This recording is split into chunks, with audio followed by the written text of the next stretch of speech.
In an American house built sometime around 1910, there's a room near the front of the house that is almost always ready and almost never used. The table is polished. The chairs are pushed in, the sideboard is arranged, the china cabinet holds plates that are not for breakfast, not for lunch, and not for an ordinary Tuesday night. The silver, if the family owns any, is kept wrapped or boxed until the right occasion. The linens are folded somewhere nearby, waiting for Sunday, Thanksgiving, Christmas, a visiting minister, a future in-law, or a guest important enough to make the family eat differently for one evening. This room is called the dining room. Not the place where the family actually lives, not the place where children drift in after school, not the place where someone leans against the counter and eats toast standing up.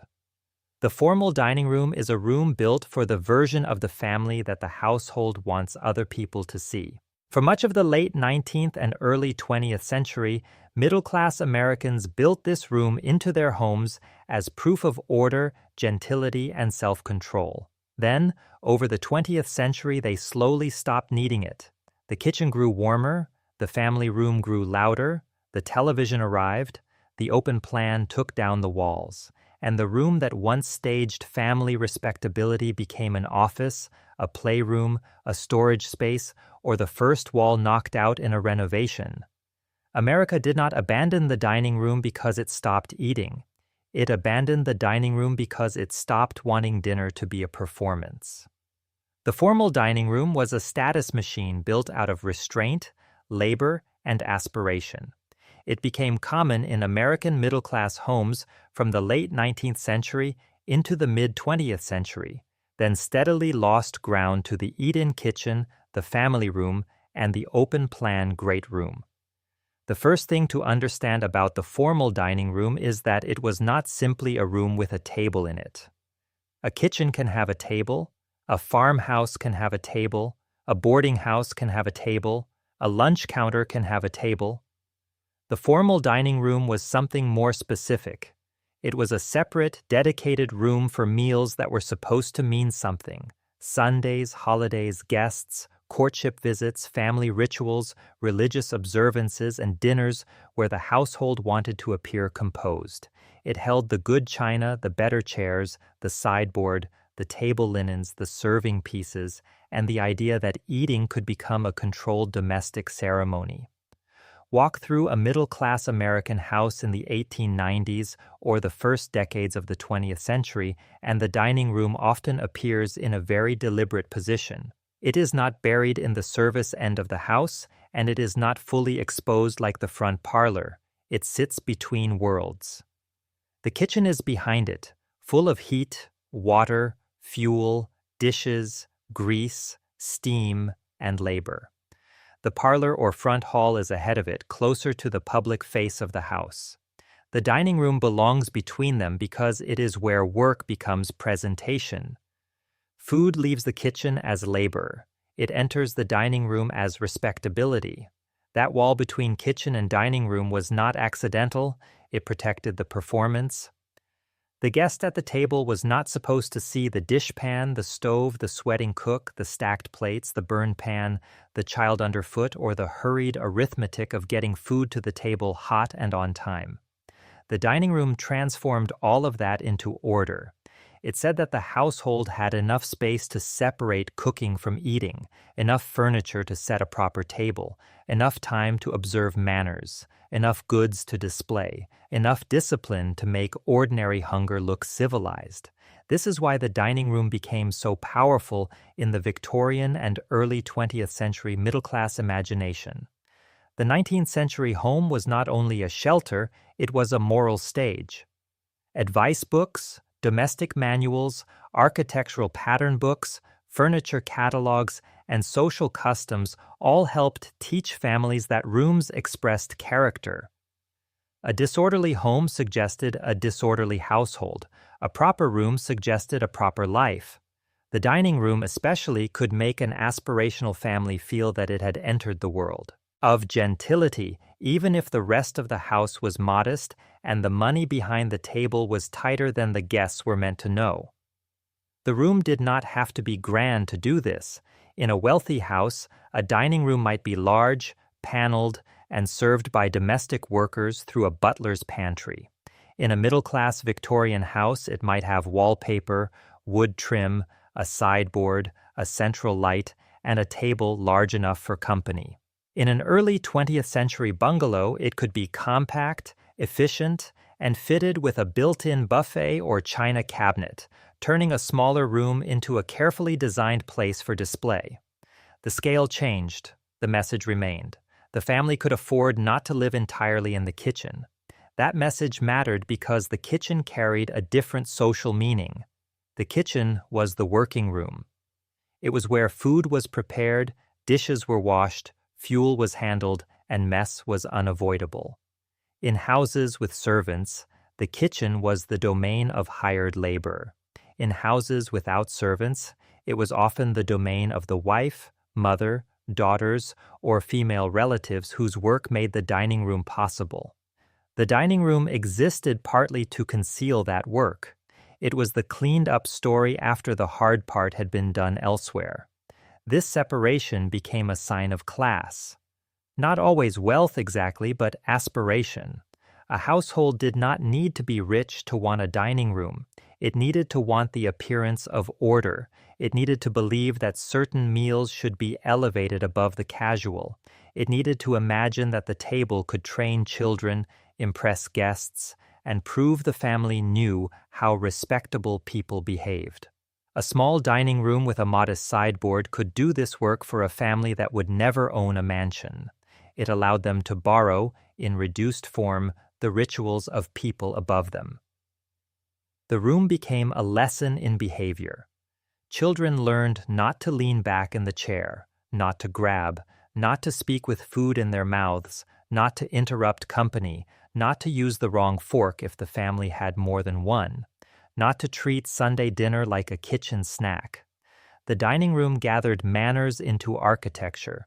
It gave the household a place where ordinary people could practice being more formal than they were in the rest of the house. But the room also created pressure. A formal dining room had to be maintained even when it was not being used. The furniture had to be dusted, the floor had to be swept or polished, linens had to be washed, dried, folded, and stored. Silver, if there was silver, had to be polished. China had to be kept clean and unchipped. The table had to be set correctly, the chairs had to be arranged.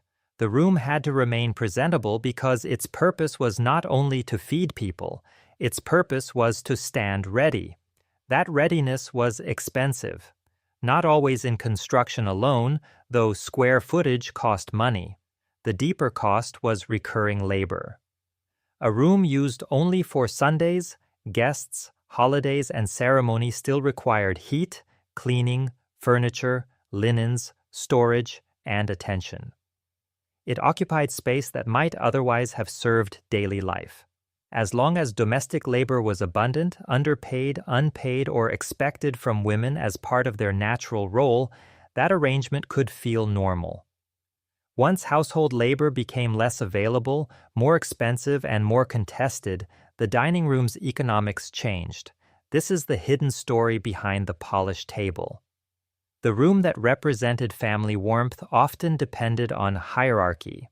In wealthier homes, servants carried food in from the kitchen, served courses, cleared plates, washed dishes, and kept the dining room pristine. In middle-class homes without servants, women did much of the same work themselves while still being expected to appear composed at the table. The meal was presented as family unity, but the work behind it was not equally shared. The dining room looked calm because someone had absorbed the chaos before the door opened. A holiday dinner makes this especially clear. Imagine the house on Thanksgiving morning sometime around 1925. The dining room itself is quiet. The table may already be extended with extra leaves. The good cloth is laid out, perhaps not yet spread because someone is afraid of a spill or crease. The china is counted. The serving. Dishes are chosen, the chairs are borrowed from other rooms, the room seems almost solemn, waiting for the family to assemble. But in the kitchen, the day is already underway. The stove is hot, the windows are damp, someone is checking the oven, stirring gravy, washing bowls, peeling potatoes, carrying dishes, issuing instructions, and watching the clock. The dining room will receive the credit for the meal's meaning.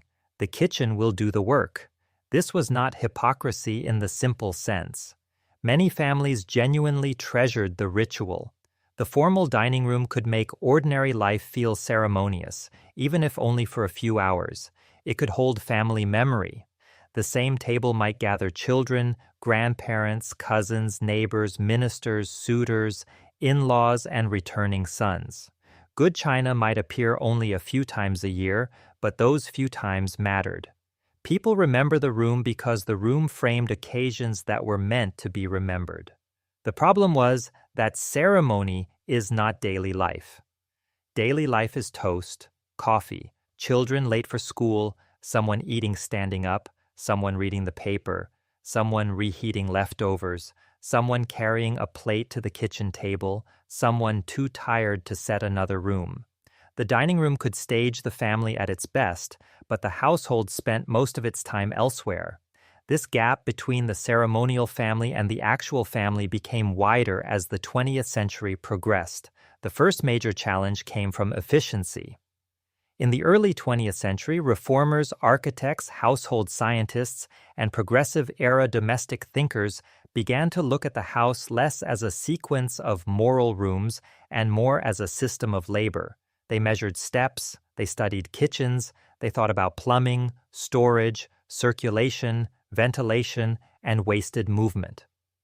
The old parlor and formal dining room did not disappear overnight, but they began to seem less central to the new language of domestic improvement. The question was no longer only, what does this room say about the family? It became, how does this room work? The kitchen benefited from that shift. The dining room had been the respectable room. The kitchen had been the working room, but the working room was the one where daily life actually happened. It was the room where food was made, where children hovered, where women spent the most time, where the household's real rhythms were located. As efficiency thinking reshaped domestic design, the kitchen became more planned, more fitted, more modern, and eventually more socially acceptable. The room that had once needed to be hidden began to rise. The breakfast nook is one of the clearest signs of this change. It did not abolish the dining room, but it weakened its monopoly. A small built-in eating area near or inside the kitchen allowed families to eat ordinary meals without opening the formal room. The breakfast nook was practical, intimate, and efficient. It did not require the same performance. It made sense for smaller households, smaller houses, and quicker routines. It suggested that not every meal needed to pass through ceremony before it could be eaten. Bungalow dining rooms show the transition especially well. Many early 20th century bungalows still had dining rooms, but the form was more compact, practical, and integrated than the older Victorian arrangement. Built-in buffets, pass-throughs, and open connections between living and dining spaces made the room less isolated. The dining room remained important, but it was already being pulled toward efficiency. It still displayed goods, but it had to earn its space in a smaller, more modern plan. Earlier, open living dining combinations also began to appear before the kitchen fully joined the arrangement. This matters because the open plan did not arrive all at once as a late 20th century invention. The walls weakened in stages. First, the parlor lost its authority, then living and dining began to merge in some houses. Later, the kitchen moved from the service side into the social center.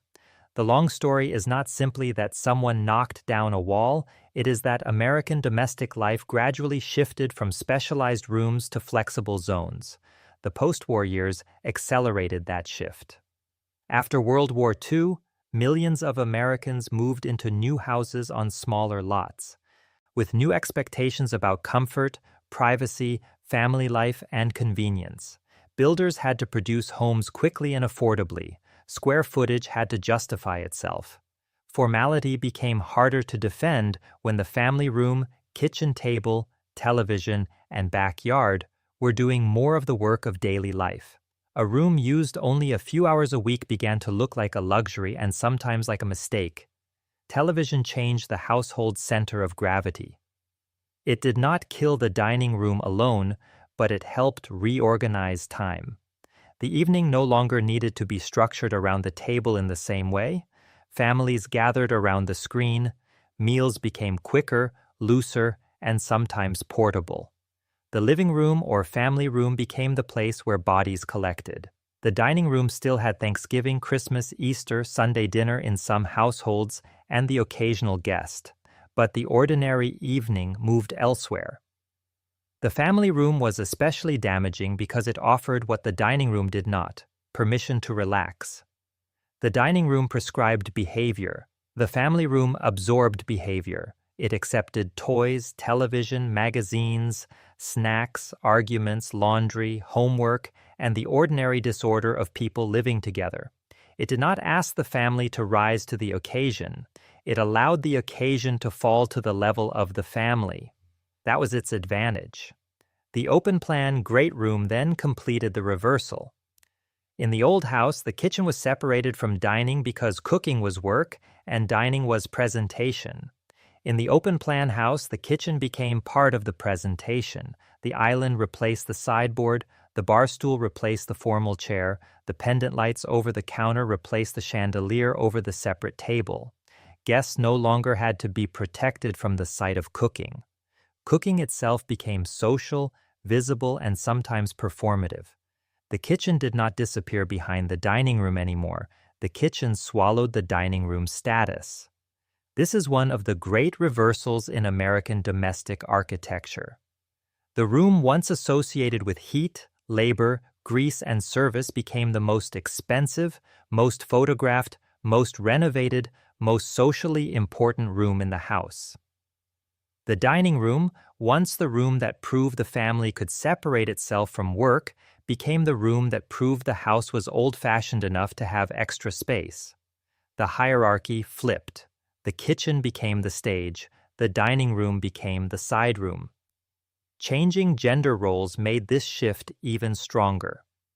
The old dining room system assumed that someone had time to maintain formality. Someone planned the meal, someone set the table, someone served, someone cleared, someone washed, someone put away the good dishes, someone made the room ready again.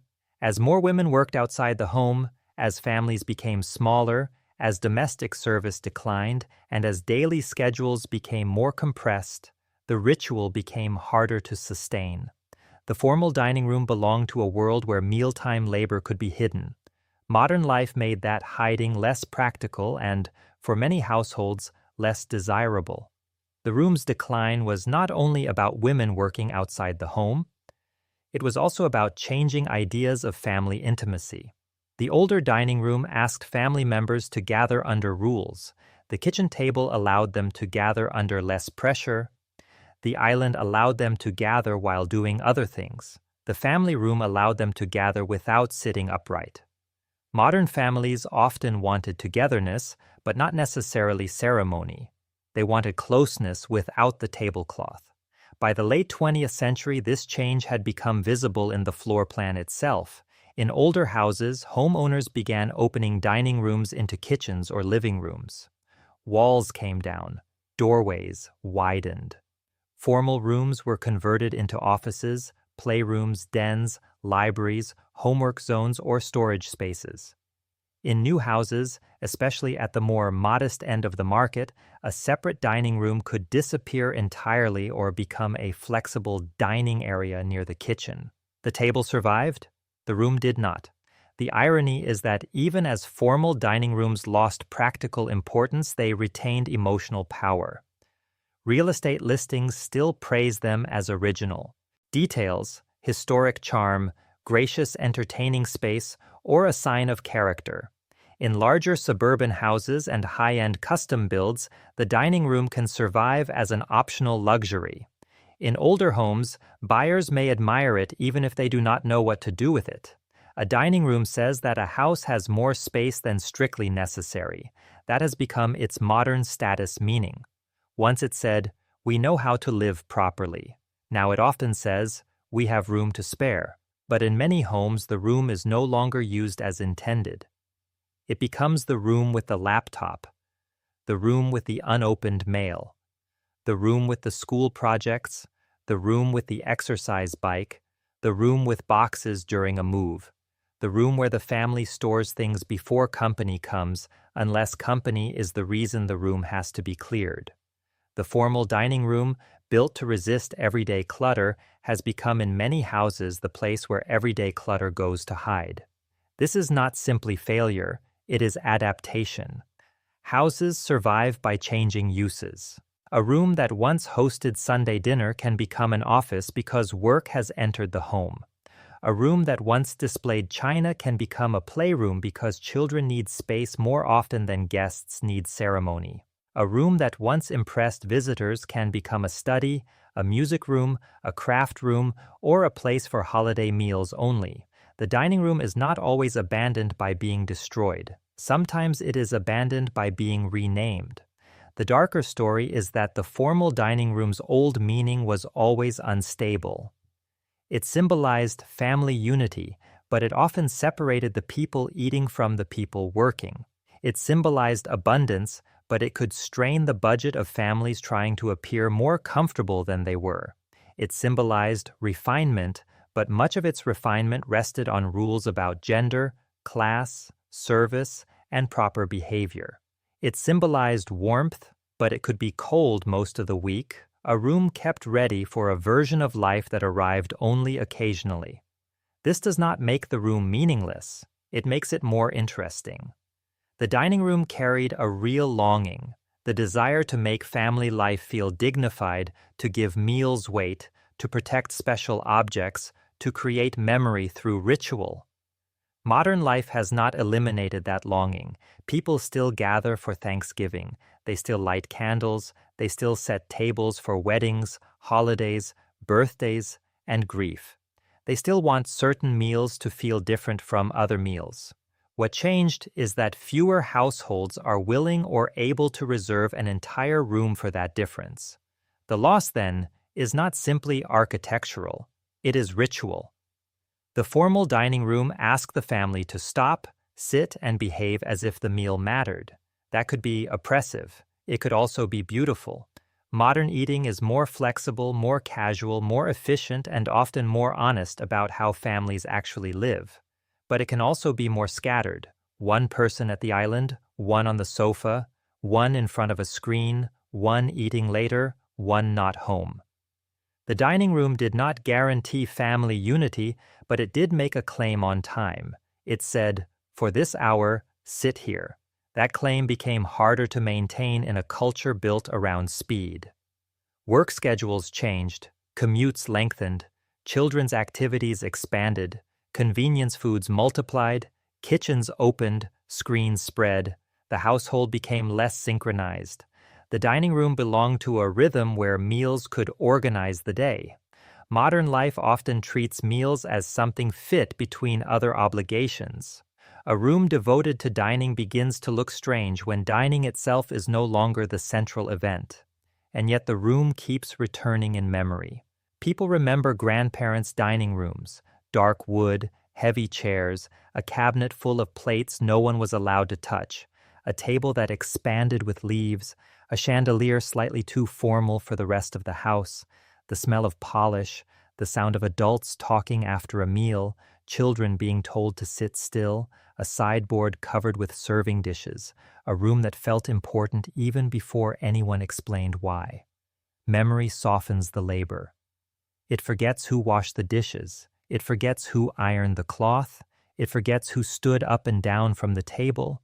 It forgets who ate last, who served, who cleared, who never sat with the guests. But memory also preserves something true. The room made occasions legible. When the good china came out, everyone knew the day had changed. When the dining room was opened, the house was announcing that ordinary time had been interrupted. The modern open-plan house has its own rituals, but they are different. The kitchen island gathers people while the cook works. The great room allows conversation across cooking, eating, television, and play. It is democratic in one sense because labor is no longer hidden as completely. Guests stand in the kitchen, children do homework near food, the person cooking can still talk, the old boundary between work and display weakens. But the open plan also makes it harder to stage formality. Everything is visible, everything overlaps, the house gains connection and loses ceremony. This is the trade-off at the center of the story. The formal dining room gave the family a room for performance. The open plan gave the family a room for life.